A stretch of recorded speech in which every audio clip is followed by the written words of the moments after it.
감사하고요. 왕하 4장의 말씀을 다 같이 읽도록 하겠습니다. 열왕기하 4장 8절부터 17절입니다. 왕하 4장 8절부터 17절 눈으로 따라오시고 제가 봉독하겠습니다. 하루는 엘리사가 수넴에 이르렀더니 거기 한 귀한 여인이 그를 간권하여 음식을 먹게 하였으므로 엘리사가 그곳을 지날 때마다 음식을 먹으러 그리로 들어갔더라. 여인이 그의 남편에게 이르되 항상 우리를 지나가는 이 사람은 하나님의 거룩한 사람인 줄을 내가 아노니 청하건대 우리가 그를 위하여 작은 방을 담 위에 만들고 침상과 책상과 의자와 촛대를 두사이다. 그가 우리에게 이르면 거기에 머물리이다 하였더라. 하루는 엘리사가 거기에 이르러 그 방에 들어가 누웠더니 자기 사환 게하시에게 이르되 이 수넴 여인을 불러오라 하니 곧 여인을 부르매 여인이 그 앞에 선지라. 엘리사가 자기 사환에게 이르되 너는 그에게 이르라. 내가 이같이 우리를 위하여 세심한 배려를 하는도다. 내가 너를 위하여 무엇을 하랴? 왕에게나 사령관에게 무슨 구할 것이 있느냐 하니 여인이 이르되 나는 내 백성 중에 거주하나이다 하니라. 엘리사가 이르되 그러면 그를 위하여 무엇을 하여야 할까 하니 게하시가 대답하되 참으로 이 여인은 아들이 없고 그 남편은 늙었나이다 하니 이르되 다시 부르라 하여 부르매 여인이 문에 서니라. 엘리사가 이르되 한 해가 지나 이때쯤에 내가 아들을 안으리라 하니 여인이 이르되 아니로소이다. 내 주 하나님의 사람이여 당신의 계집종을 속이지 마옵소서 하니라. 여인이 과연 잉태하여 한 해가 지나 이때쯤에 엘리사가 여인에게 말한 대로 아들을 낳았더라. 아멘. 지난주까지 우리는 자원선용에 대한 말씀을 들었습니다. 오늘부터 시작을 해서 다음 주까지는 배려에 대한 말씀을 듣게 될 것입니다. 국어사전에 찾아보니까 이 배려라는 말을 이렇게 정의를 하고 있습니다. 마음을 써서 보살피고 돌보아 줌, 이렇게 되어 있습니다. 그러니까 이 정의에 근거한다면 우리가 배려를 하려면 분명히 그 사람에 대해서 우선 마음을 쓰는 것이 있어야 된다. 마음을 쓰고 그리고 그 사람에 대해서 관심을 가져야 한다. 그래야만이 그 사람을 보살피고 도와줄 수가 있다. 그런 얘기입니다. 그래서 국어사전에는 배려를 마음을 써서 보살피고 도와준다라는 말로 정의를 했습니다. 과거에도 배려가 필요했지만 요즘은 점점 심해지는 경쟁과 우울한 경제적 환경과 다양한 정신적, 영적 문제 때문에 배려가 더욱더 절실히 요청되는 것 같습니다. 이런 상황 속에서 살아가는 우리들은 성경의 배려를 잘 배워서 이웃을 배려하며 살아서 하나님을 기쁘시게 하는 삶이 되기를 바랍니다. 오늘 본문에 엘리사가 수넴에 내려갔을 때 그곳에 한 귀한 여인을 통하여 음식을 대접받게 됩니다. 여기에 수넴은 머깃도 남방 약 11.2km 지점에 위치한 곳입니다. 여호수아 당시 이곳은 이사갈 지파에 속해 있었다라고 되어 있습니다. 한편 성경에 기록된 이 수넴 여인은 둘이 나타나는데, 다시 말해 두 명의 수넴 여자가 나타나는데 그 중에 한 명은 아비삭이라는 여인입니다. 아비삭은 다윗이 늙었을 때 시중을 들었던 처녀인데 성경은 그녀를 가리켜서 심히 아름다운 여인이라 이렇게 표현을 합니다. 여러분 성경을 다 찾아보아도 그 여인의 아름다움을 심히 아름답다라고 표현된 것은 바로 아비삭을 두고 이렇게 표현한 것밖에 없습니다. 그리고 또 다른 한 명이 나오는데 그 여인이 바로 본절에 나오는 귀한 여인이다 이렇게 되어 있습니다. 여기서 귀하다라는 말은 위대하다, 존귀하다 이런 뜻을 가지고 있는데 이 말을 영어 성경에서는 대부분 부하다 이런 말로 번역을 했습니다. 그리고 대부분의 주석가들은 부요하다, 부자다 이런 말로 해석을 하는 것을 엿볼 수 있습니다. 그래서 귀하다 하는 이 말은 경제적으로 부한 여인이었다 이런 말도 되지만은 인품적으로도 아주 훌륭한 그런 여인이었다 이런 말로도 해석할 수가 있겠습니다. 한편 정확한 것은 아니지만 랍비들의 유전에 의하면 이 여인이 아비삭의 여동생이었을 것이다 이렇게 추측을 하는 사람도 있습니다. 그런데 그 아비삭의 여동생이 누구의 아내였느냐라고 하면 역대하 9장에 나오는 바로 선견자 잇도의 아내였다 하는 그런 얘기를 한다 그 말입니다. 만약에 이 사람들의 주장이 옳다고 한다면 수넴 여인은 성경에 나오는 수넴 여인은 2명인데 2명 다 결국 아비삭의 자매 아비삭과 그의 여동생이었다라고 말할 수가 있겠습니다. 성경은 아니지만은 또 귀한 자료에 보니까 여기에 나오는 이 여인은 바로 100세가 넘도록 살았다 이런 내용도 있는 것을 읽어보았습니다. 이 여인이 엘리사가 이곳을 지나갈 때 간권하여 음식을 먹게 하였다라고 말합니다. 여기 간권이라는 말은 우리가 잘 쓰지 않는 말인데 그 간단합니다. 간절히 권했다, 간절히 간청했다 하는 말의 뜻인데 이 말에서 이 여인의 섬김과 봉사와 배려의 정신이 남다르다 하는 점을 알 수가 있는 것입니다. 자기가 대접을 하는 데 있어서 그 사람을 간절히 권하여서 음식을 드시고 가도록 했다 그런 얘기입니다. 내가 대접을 받는 사람이 아니라 대접을 해주는 사람이 오히려 그 사람을 간절히 권하여서 음식을 드시고 가도록 했다. 이런 면들을 볼 때 이 여인은 봉사 정신이나 섬기는 정신이나 남을 배려하는 정신이 남다른 여인이었다라고 볼 수 있다는 것입니다. 그런데 엘리사가 그곳을 지나갈 때마다 이제 음식을 먹기 위해서 그 집에 들리게 된다고 말씀을 했는데 엘리사가 왜 이처럼 여러 번이나 이 수넴 지역을 방문을 했을까? 왜 이 여인의 집에 들어가서 자주 그 집에서 먹고 마셨을까? 이것을 한번 생각을 해볼 필요가 있는데 원래 이 엘리사는 지금 갈멜산에 살고 있는 거예요. 갈멜산에 살고 있는 그런 선지자인데 왜 수넴 지역에까지 그렇게 자주 왔다 갔다 했느냐? 단순히 음식을 이렇게 대접받고자 이렇게 자주 왔다 갔다 한 것은 아니고요. 성경에 보면 이 엘리사가 주로 어느 지역에서 하나님의 일을 중점적으로 했느냐라고 하면 수넴 지역과 그 다음에 수넴 바로 아랫지역, 수넴 바로 아랫지역에서 주로 사역을 많이 했다는 것입니다. 그래서 갈멜산에서 수넴을 거쳐서 수넴 지역뿐만 아니라 수넴 아랫지역에 이 엘리사의 사역이 집중되어 있었기 때문에 자주 수넴의 이 여인 집에 들릴 수밖에 없었다라는 얘기입니다. 그리고 이 여인은 엘리사를 가리켜서 하나님의 거룩한 사람이다 이렇게 말을 합니다.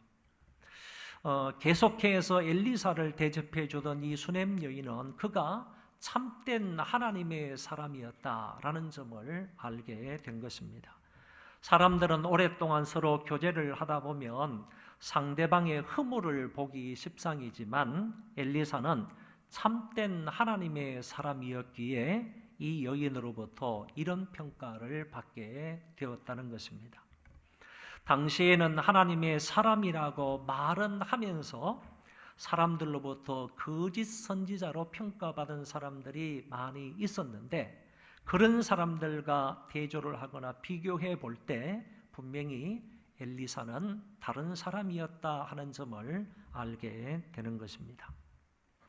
엘리사는 분명히 여인을 통해 참된 하나님의 거룩한 사람이다라고 평가를 받고 있습니다. 이 귀한 여인의 섬김은 지나갈 때마다 식사 대접하는 것으로 끝나지 않았습니다. 자기 남편에게 선지자를 위하여 방을 만들고 가구를 들여서 선지자가 오시면 그곳에서 쉬게 해 드리자라고 얘기를 합니다. 남편의 허락을 받아서 작은 방을 하나 지었고 거기에 침상이나 책상과 의자 그리고 촛대까지 두어서 침실로도 사용을 하고, 그리고 휴식 공간으로도 쓰고 연구할 수 있는 공간으로 만들어 제공하는 것을 볼 수가 있습니다. 이제부터는 선지자가 지나갈 때에 마음 편하게 이곳에서 쉬면서 사역을 효과적으로 감당할 수 있게 해 드린 것입니다. 이 여인의 섬김과 봉사는 참으로 멋지고 참으로 아름다운 것이었습니다. 하루는 엘리사가 수넴 여인이 마련해 준 그 방에 들어가 쉬고 있었습니다. 선지자가 자기 사환 게하시에게 수넴 여인을 불러오라고 합니다. 사환 게하시의 이름이 처음으로 등장을 하는데, 엘리사는 자기의 사역에 수종될 수 있는 젊은 종을 이렇게 세워서 그를 통해서 일들을 한 것 같습니다. 그에게 그 여인을 불러오라고 했더니 그 귀한 여인이 엘리사 앞에 와서 서게 됩니다. 엘리사가 그녀에게 내가 이같이 우리를 위하여 세심한 배려를 하는도다. 다시 말씀드립니다. 내가 이같이 우리를 위하여, 엘리사 자신뿐만 아니라 게하시 자기 종까지를 포함해서 우리를 위하여 세심한 배려를 하는도다. 내가 너를 위하여 무엇을 하랴? 왕에게나 사령관에게 무슨 구할 것이 있느냐라고 물었습니다. 선지자는 그녀가 우리를 위하여 세심한 배려를 한다고 말했습니다. 한글 성경에 딱 한 번 기록된 여기 배려하다는 이 말은 상대를 존경하는 마음에서 행동이 조심스럽고 치밀하다 하는 뜻을 가지고 있습니다. 그러니까 이 여인은 선지자를 일컬어서 하나님의 거룩한 사람이다 이렇게 평가를 했지만, 이 선지자는 이 여인을요 세심한 배려자다 이렇게 표현을 했다는 것입니다. 여러분, 얼마나 멋진 표현입니까?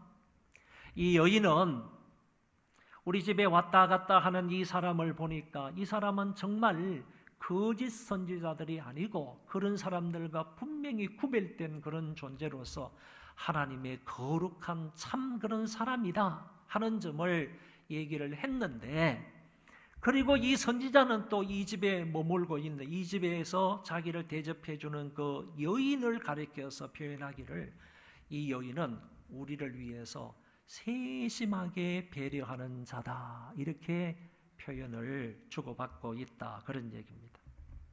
세심한 배려자, 상대방을 존경하는 마음으로 그 행동을 조심스럽고 치밀하게 하여 그 사람을 섬기고 도와주는 사람, 이런 사람을 일컬어서 세심한 배려자라고 선지자는 표현하고 있습니다.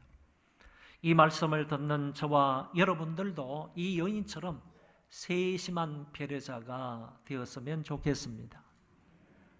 그렇게 되기를 바랍니다.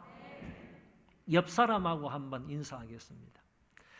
저는 이제부터 세심한 배려자가 되겠습니다 라고 하면서 옆 사람 손을 잡고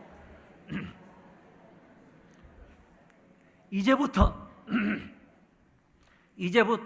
제가 세심한 배려자가 되겠습니다. 다시 한번 악수하면서 그렇게 좀 신앙을 표현하겠습니다.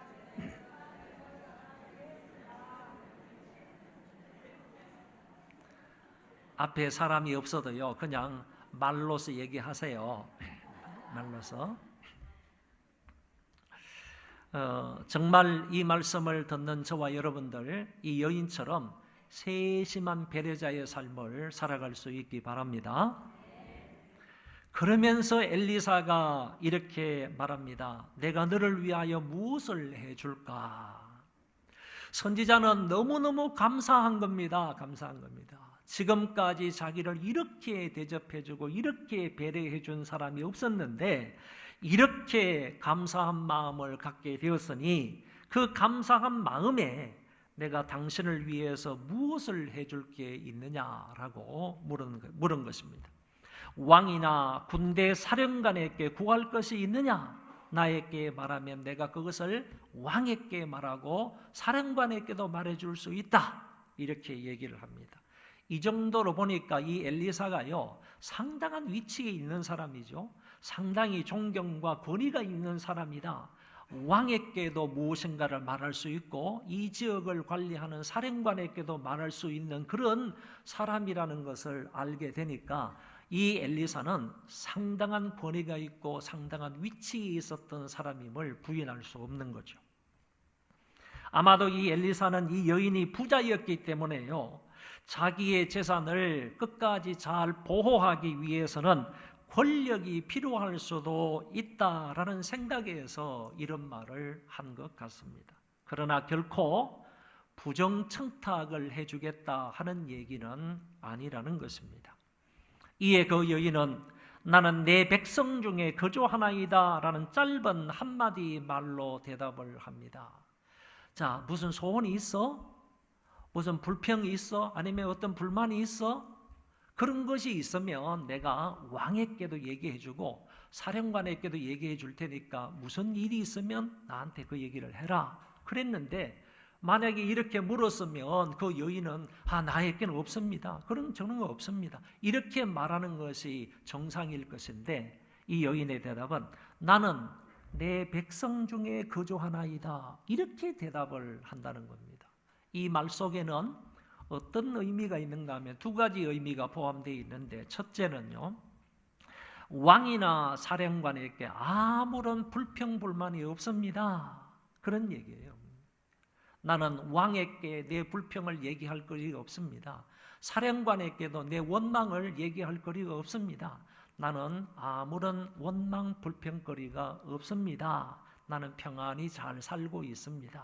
이런 뜻으로 얘기를 한 것이고, 둘째는 자기의 봉사는 무슨 보답을 받기 위한 것이 아니라 순수한 봉사입니다 하는 점을 그 선지자에게 얘기를 한 것입니다.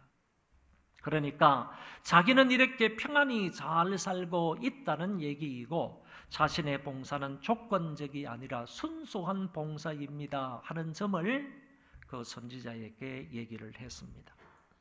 이와 같이 대가를 바라지 않는 여인의 순수한 배려 정신은 오늘날의 성도들에게도 큰 본이 됩니다.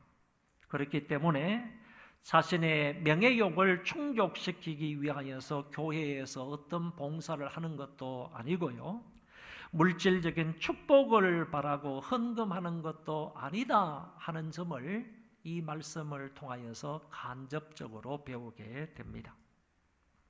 그런 사람들은 예를 들어서 무엇인가 자기의 명예를 충족시키기 위해서 교회를 봉사한다든지 아니면 하나님으로부터 물질의 복을 많이 받기 위해서 헌금을 한다든지 그런 사람은 결국 하나님을 속이는 행위가 되는 것이고 자기 자신을 속이는 행위가 된다고 성경은 말씀해 주고 있습니다.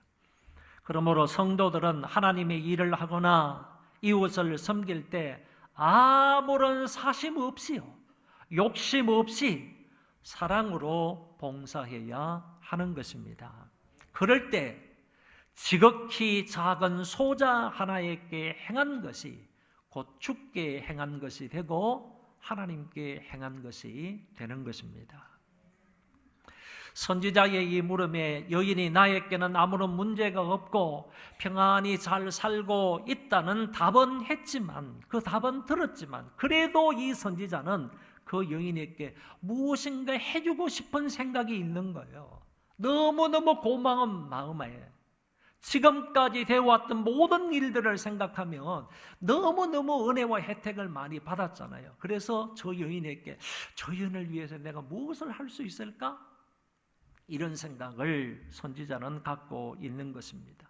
그래서 엘리사가 자기 종을 불러서 저 여인을 위하여 무엇을 해줄 수 있을까? 이렇게 물은 겁니다. 그때 게하시가 이 여인은 아들이 없고 그 남편은 늙었나이다, 이런 사실을 얘기해 주었습니다. 당시 유대 사회에서는 자식이 없는 것은 모욕과 수치로 여겨졌습니다. 자식이 없다, 특별히 아들이 없다라는 것은 모욕과 수치를 안겨주었다, 그런 얘기입니다.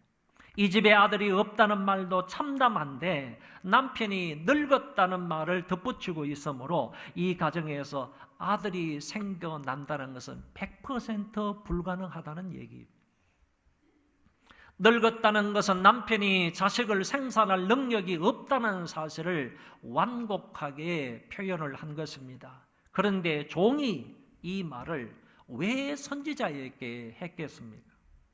제 생각에는 선지자가 이 집에 무엇을 해줄까를 계속적으로 생각하고 있으니까 이 집에 꼭 필요한 한 가지, 그것은 바로 아들 문제, 자식 문제이기 때문에 그것을 얘기한 것 같고, 하지만 그것은 불가능한 것 같습니다 라는 쪽으로 이 종이 자기 주인에게 얘기를 했다는 말입니다.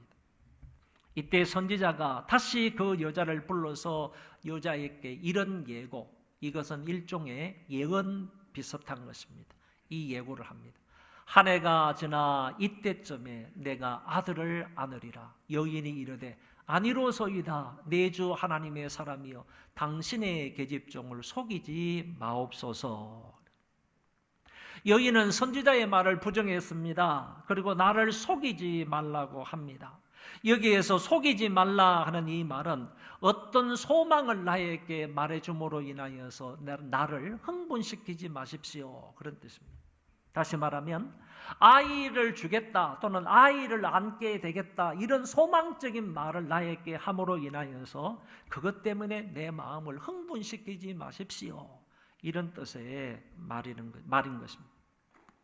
마치 주의 사자가 아브라함의 아내 사라에게 나타나서 내년 이맘때에 너에게 아들이 있으리라고 하셨을 때 사라가 말합니다. 나는 생리가 끊어진 지 오래가 되었고 그리고 남편은 늙었는데 어떻게 우리 사이에서 아이가 있을 수 있겠습니까? 라고 웃으면서 말한 것처럼 본문의 여인도 그랬다, 그런 얘기입니다. 당신의 계집종을 속이지 마옵소서. 그러나 성경은 다음 구절에서 이렇게 말씀합니다. 여인이 과연 잉태하여 한 해가 지나 이때쯤에 엘리사가 여인에게 말한 대로 아들을 낳았더라. 할렐루야. 하나님은 엘리사를 통하여서 놀라운 이적을 이 여인에게, 이 여인의 가정에 베풀어 주셨습니다. 늙은 남편을 통하여서 귀한 여인은 말씀에 따라서 아들을 낳았습니다.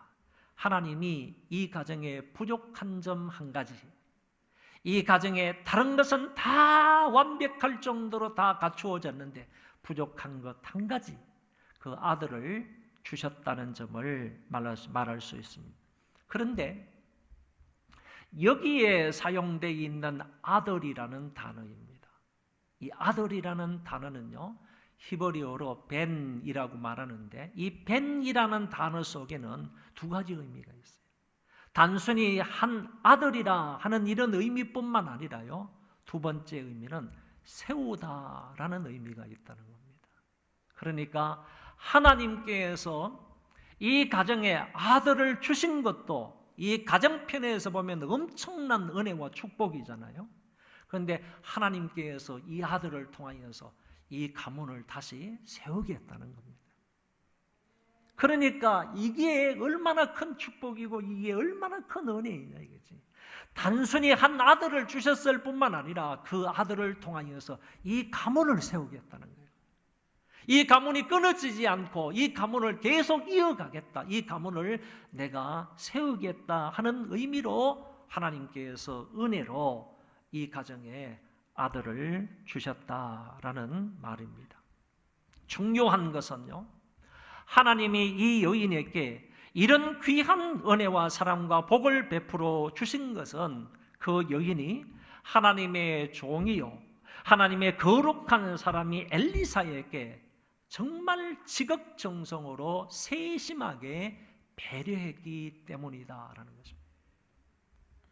여러분, 여인은 엘리사가 자기 집에 지나갈 때마다 간권하여 대접을 하였고 또한 방까지 마련을 하였고 집기와 가구까지 갖추어서 안락한 방을 꾸며서 그곳에서 엘리사와 게하시를 쉬게 했습니다. 처음부터 끝까지 선지자에게 세심하게 배려를 한 것입니다. 선지자를 통하여 무슨 이익을 얻고자 함이 아니고 단지 그분이 거룩한 하나님의 사람이라는 한 가지 이유 때문에 그랬어요.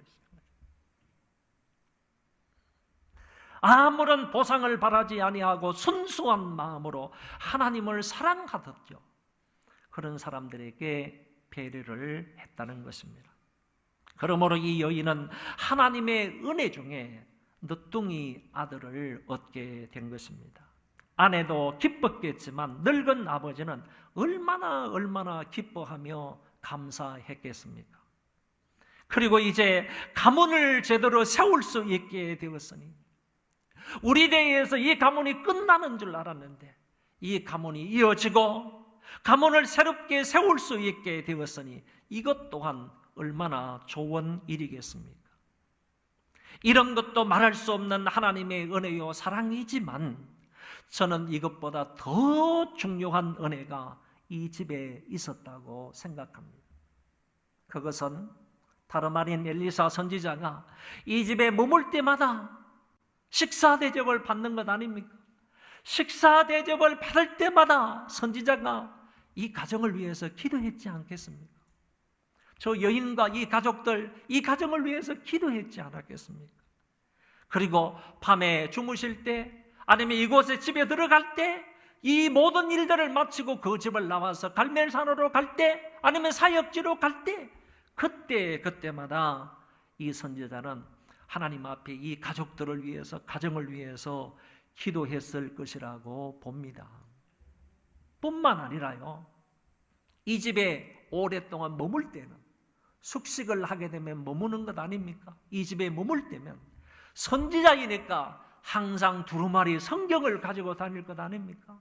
일반 사람들은 성경을 가질 수 없는 상황이었으니까 선지자이니까 두루마리 성경을 가지고 다니면서 이 여인과 그 남편이나 다른 가족들이 있으면 그런 사람들에게 두루마리 성경을 읽어주는 거예요.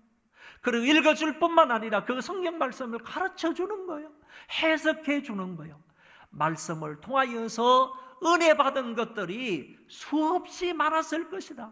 그때마다 모임을 가질 때마다 선지자가 풀어주는 하나님의 말씀을 통해서 상당한 은혜와 깨달음을 받았을 것이다. 이렇게 생각을 하면요, 이것이야말로 그 사람과 그리고 그 가정의 가장 큰 영적인 축복이라고 생각을 합니다. 선지자를 통하여 말씀을 듣고 가르침을 받았다는 것은 참으로 큰 은혜와 축복이 아닐 수가 없는 것입니다. 창세기에 보면 아브라함의 배려가 나옵니다. 아브라함이 가나안 땅을 분배하면서 자기 조카 롯에게 네가 좌하면 나는 우하고 네가 우하면 내가 좌하리라 라고 했습니다. 삼촌이 자기 조카에게 먼저 땅을 고르라 이렇게 말한 것입니다. 아까 우리 찬양을 드렸던 우리 형제가 여러분 허스키한 그 목소리가 김장원 닮았잖아요. 가수 김장원 닮았잖아요. 이게 삼촌하고 조카니까 아무래도 닮았지 않았겠어요? 이 조카라니까 조카. 근데 아무리 김장원 씨가요, 뭐 돈이 많고 그래도 우리 조카 불러놓고요, 야, 땅이 이만큼 있는데, 야, 너 오른쪽 편을 네가 땅을 차지하면 나는 왼편하고, 네가 만약에 왼편 땅을 차지하면 내가 오른편 가질게. 조카 보고 그런 얘기 하겠습니까? 여러분, 부동산 문제나 아니면 유산 문제가 생기게 되면요, 부모 자식 간에도 소송이 오고 가는 그런 시대입니다. 아브라함은 자기 조카 롯에게 네가 먼저 좋은 땅을 선택하라 라고 배려를 했다는 것입니다. 그래서 롯은요, 이 또 금방지게 삼촌께서 그렇게 말씀하시면 아이 삼촌이 먼저 하세요. 이래야지 조카로서 마땅한데, 이 조카가 이렇게 쭉 둘러보니까 물도 많고요, 목초지도 많고, 그리고 비옥해 보이는 땅을 그냥 자기가 먼저 덥석 선택을 한 거예요.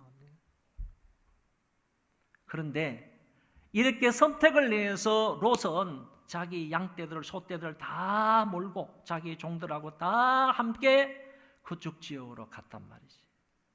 그런데 이때 아브라함은요, 자기 조카 롯이 먼저 저 땅을 선택해서 갔을 때요, 아브라함은 어쩌면 안도의 한숨을 쉬었을 거예요. 왜 그런가 하면은 이 아브라함에게 하나님께서 약속하신 땅은 가나안이거든요. 가나안. 그런데 롯이 가나안을 선택하지 아니하고 반대편의 땅을 선택했다니까요. 그러니까 선택권을 먼저 주고 배려를 했지만은, 그럼에도 불구하고 아브라함이 조마조마하게 생각했던 점은 혹시 저놈이 가나안 땅을 선택하면 어떻게 할까? 이런 생각에 조마조마했을 것이다. 개인적으로 그렇게 생각을 해요. 왜냐하면 하나님께서 아브라함에게 약속하신 땅은 이 소돔과 고모라가 있는 이 땅이 아니에요. 이 땅이 아니고 하나님께서 주시기로 약속하신 땅은 가나안 땅이란 말이에요. 그런데 롯이 소돔과 고모라 지역의 그 땅을 선택함으로 아브라함은 자동적으로요, 이 가나안 땅을 차지하게 되었다 하는 얘기입니다. 또한 어느 날 아브라함이 장막문에 앉아 있다가 나그네 3명이 따가운 그런 햇발 아래에서 있는 것을 보았습니다. 뜨거운 햇빛 아래에서 나그네 3명이 자기 집 앞에 이렇게 있는 것을 보았습니다. 아브라함은 급히 장막문에서 나와서 그 사람들에게 몸을 굽혀서 인사를 하면서 물과 음식을 대접해 드릴 테니까 나무 아래에서 좀 쉬고 가시라고 얘기합니다. 이 사람들은 그럼 그렇게 하겠다고 하자 아브라함은 급히 자기 아내에게 쫓아가가지고 밀가루를 가져다가 떡을 만들어라. 그리고 가축 우리에 가가지고 살찐 송아지 한 마리를 잡아다가 자기 종들에게 보내면서 이거 빨리 요리를 해라. 그리고 우유와 버터를 가져와가지고 3명의 나그네에게 아주 극진히 잘 대접을 합니다. 그런데 성경에 보면요, 이 3분 중에 한 분이 누군지는 모르겠어요. 3분 중에 한 분이요, 하나님이 사람의 모습으로 나타나신 분입니다. 하나님께서 사람의 모습으로 나타나신 분 중에 하나라니까요. 아브라함은 결국 지나가는 나그네를 대접한 것이 곧 하나님을 대접한 것이 되었습니다. 아브라함은 그들을 배려했습니다. 뜨거운 햇빛 아래에 있는 그 사람들을 배려했습니다. 물 한 잔 주고 보내도 아무런 어떤 손해랄까, 물 한 잔 주고 그냥 보내도 자기에게 잘못한 것이 없을 정도인데, 그런데 이 아브라함은 송아지까지 잡아서 지극정성으로 그들을 대접을 한 것입니다. 여러분, 이처럼 사람을 배려했던 아브라함은요, 하나님의 은혜 중에 사라가 이삭을 낳게 되는 그런 부분을 볼 수 있습니다. 오늘 본문에서는 선지자 엘리사에게 아주 세심한 배려를 한 이 귀한 여인을 소개하고 있습니다. 이 여자는 부자이면서도 인품이 좋고 마음씨도 아주 예쁜 여인이었습니다. 그리고 선지자를 섬기는데 적극적으로 열심히 순수하게 헌신적으로 섬겼습니다. 식사 대접뿐만 아니라 없는 방을 만들고 모든 가구들을 들여서 제공하였습니다. 하숙친 거 아닙니다. 하숙친 게 아니라 전액 무료로 최상의 서비스로 선지자를 섬긴 것입니다. 이 여인이 한 것은 곧 하나님의 사역을 위해서 한 것이고 또한 결국 하나님을 위한 봉사였습니다. 그러므로 이 여인은 놀라운 하나님의 은혜를 받습니다. 불가능한 상황 속에서 아들을 얻은 것입니다. 그리고 가문을 든든히 세울 수 있게 되었습니다. 오늘 우리도 성경의 인물들처럼 남을 배려하되 세심하게 배려하며 살 수 있기를 바랍니다. 이웃을 사랑하는 마음으로 배려하시고요, 세심하게 배려하시고 순수한 마음으로 배려하시고 최선을 다하여 배려하시고 끝까지 배려하며 살 수 있기를 바랍니다. 우리 그 자리에 다 일어나셔서 찬송하겠습니다. 낮엔 해처럼 밤엔 달처럼 예수님처럼 바울처럼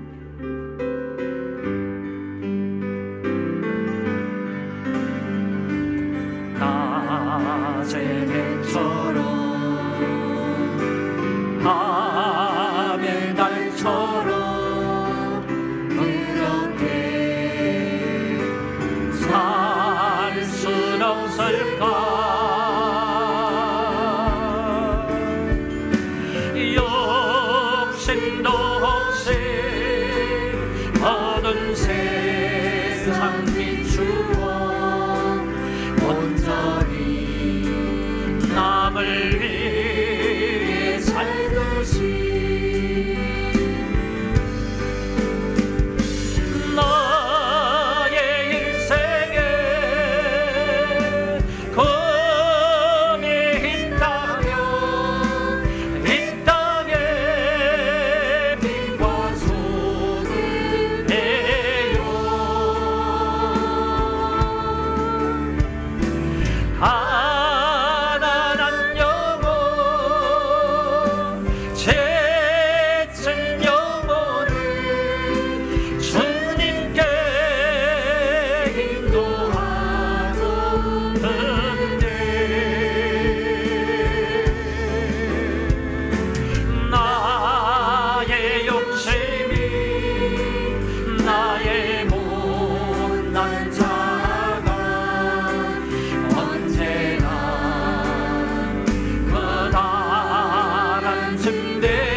예수님처럼 바울처럼 예수님처럼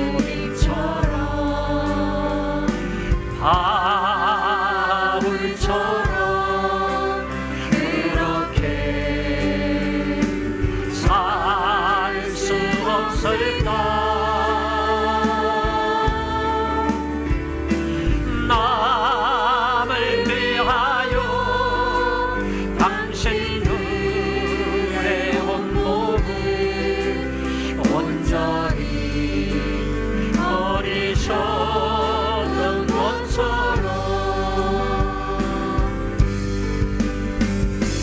저의 사랑은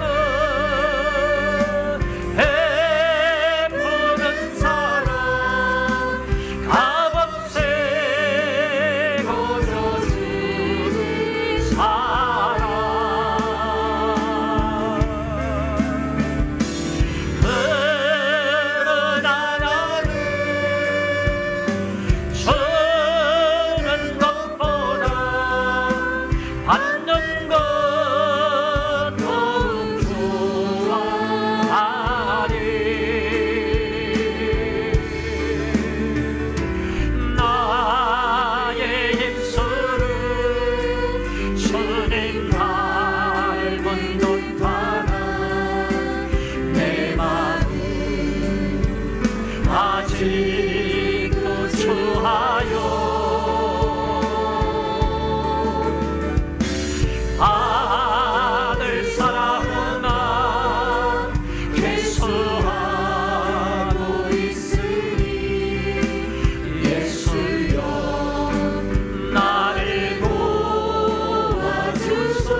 주여 나를 도와주소서. 본문의 여인처럼 세심하게 배려하며 살게 해 주시옵소서. 한 목소리로 통성으로 기도하겠습니다. 하나님 아버지,